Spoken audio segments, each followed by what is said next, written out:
Sumuni nakapabalaan I am Catholic, I am alive. sa kasing-kasing ni Kristo. Humble, patient, pure, ang upat, obedient.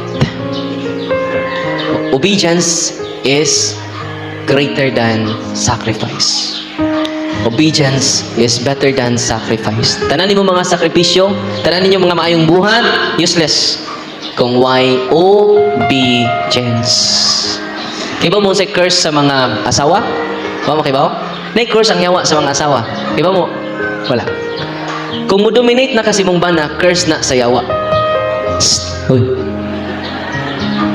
Kaya bitaw ang imo nang ikaw na magbuod, mo dominate na kasi mong bana. Hoy, curse na. Mga bana, paminaw mo.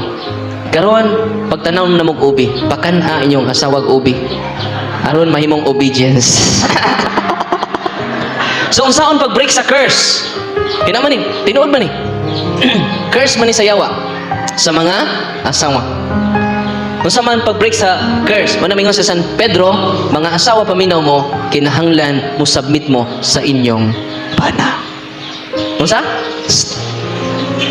Mo submit mo. Obedience. How to break the curse of Satan sa mga babae? Obedience. Kung ang mga asawa nindot kayo, obedient kanunay silang suswaji, gubot. Yes, darling. Yes, darling. Kanya mo express sila sa ilang mga sentiment with respect, with obedience. Wow. O mingon nga di ka mo express sa imong sentiment. Kinahanglan with respect. Ngano man imo man siyang bana. Nasabtan? Ari tas mga laki. Do na curse ang laki. Ready na mo? Nakabawas na miyan ni Father. Do na po curse ang mga lalaki. Unsa may curse sa demonyo sa lalaki? Irresponsable. Irresponsableng pag-aamahan, irresponsableng pagkabana. Mao nay curse sa bana. Wala mga bana, usaon pag-break ana? Love your wife. Himua silang sila ray-ray na wa nay lain pa. Hoy, mga bana.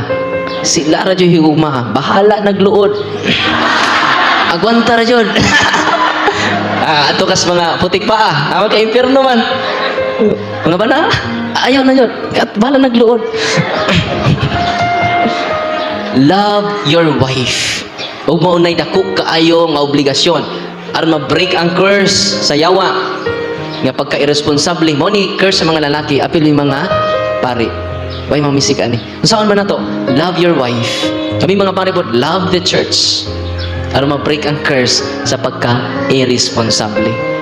Balikon ako, doon na iduha ka kasing-kasing nga nag-influence kalibutan.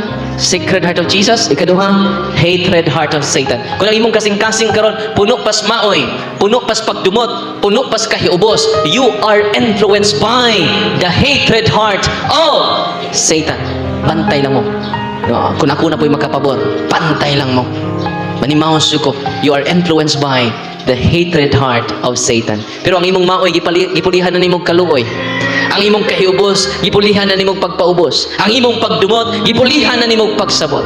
You are influenced by the sacred heart of Jesus.